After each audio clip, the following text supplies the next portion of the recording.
So I get many comments asking, what about all the 19th century structures they tell us were built in just a few years? What about countries like Australia that had lower population numbers? I started volume 1 of LHFE with the premise that electric power tools were not invented until 1895, and this meant that much of the architecture we see in the 19th century photographs was a great impossibility. But it's not correct. A year and a half later, I've done more research, both in archives and out and about, looking closely at these structures. It started with Liverpool Cathedral, but it didn't stop there. And what I will show you now should provide a lot of clarity as to what's going on with these structures that were put up very quickly in the 19th century. This is a 19th century pumping station. On the outside, it's a nice building, but on the inside, it's a powerhouse.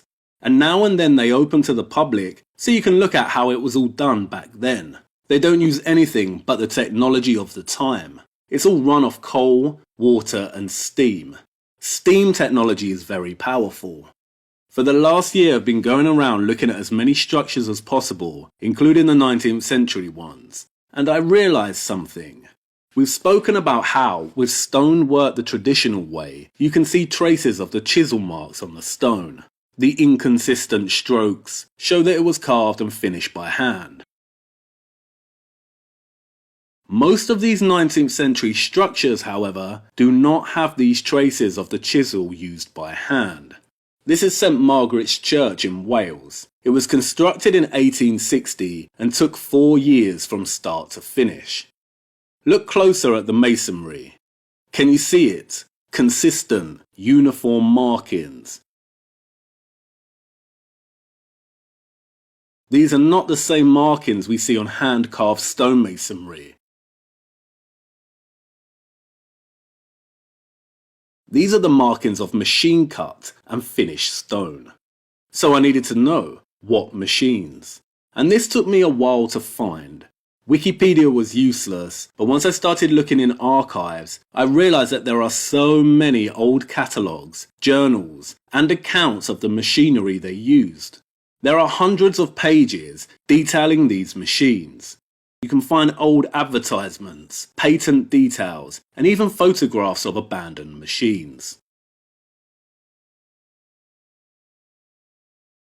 This is a catalogue from a company established in 1847, and it shows us that there were so many different types of stone cutters available, all a bit different, all belonging to different patents. Horizontal and circular sawing machines,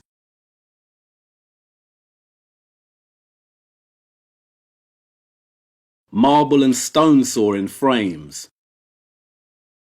stone dressing machines,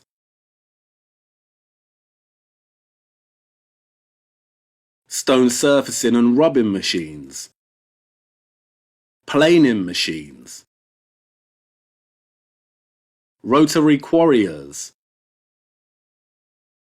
chain drives to move the stone pieces from A to B, production line plans with overhead cranes in place. These were powered by steam, and in the catalogue they come with different options for different stone sizes. But the most important machines I found were the stone moulding ones. These machines worked to templates and could cut the stone to the exact shape desired. You can see how they'd work here. This was specifically designed to mould this shape, and there were lots of different types.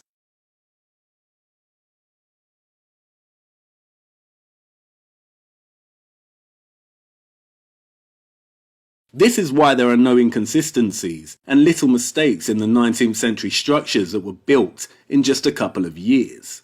Listen to what the catalogue says.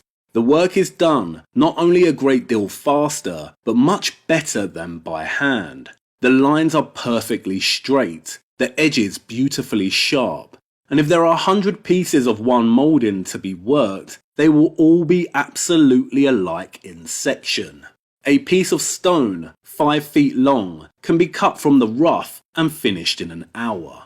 This is how they did it at such pace, and why so many structures like this went up during the 19th century. With these machines cutting, moulding, and finishing the stone, it's no wonder these structures didn't take long to build. Not only that, but many 19th century edifices are facaded red brick structures. This would have reduced the construction time even more. And these machines are not just exclusive to cutting stone. There were hundreds of machines similar for working wood. And look, a variety of machine tunnelers.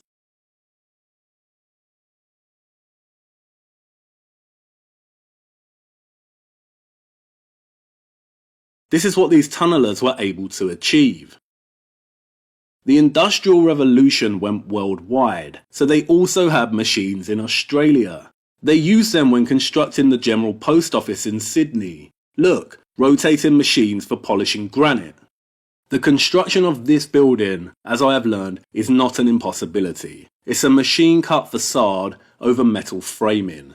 In 1870, Sydney had a population of roughly 200,000 people. Melbourne was even higher due to the gold rush. This is not just a handful of convicts, but more than enough population-wise to have a decent workforce to build these structures, especially with the aid of machine cutters. And I'm almost certain that Australia has a lot of hidden and corrupted history. I'm not saying it doesn't, and that we shouldn't be investigating it.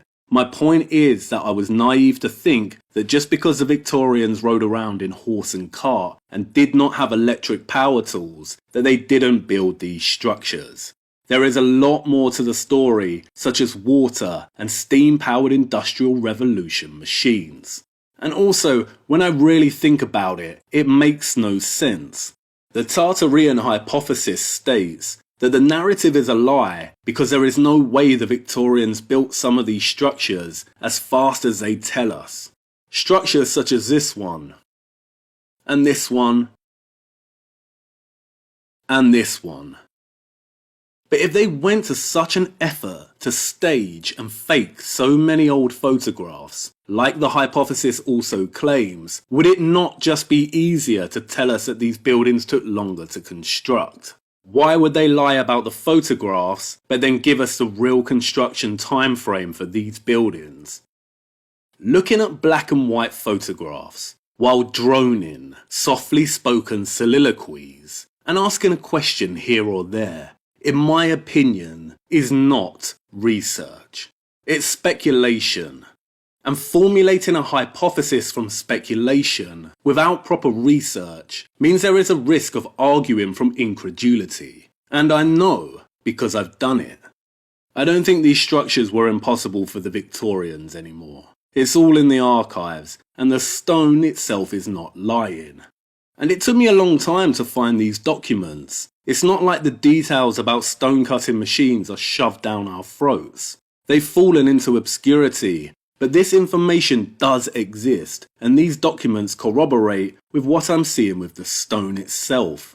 They didn't have electric power tools, but powerful Industrial Revolution machines, running on water or steam, that meant they could build these structures in just a couple of years.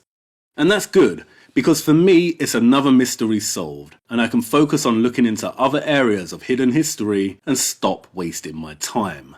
Oh, and by the way, I also underestimated horsepower. Horses can pull very heavy loads, as I've come to learn, and some communities actually used to use horses to move home.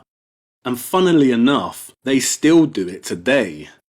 I have a lot more short videos like this to come, both on this topic and others, so keep an eye out. But I will also be putting something out explaining how debunking the Tartarea hypothesis is actually helping me work out where potential historical fabrication has occurred. Keep safe and well, and have a good day.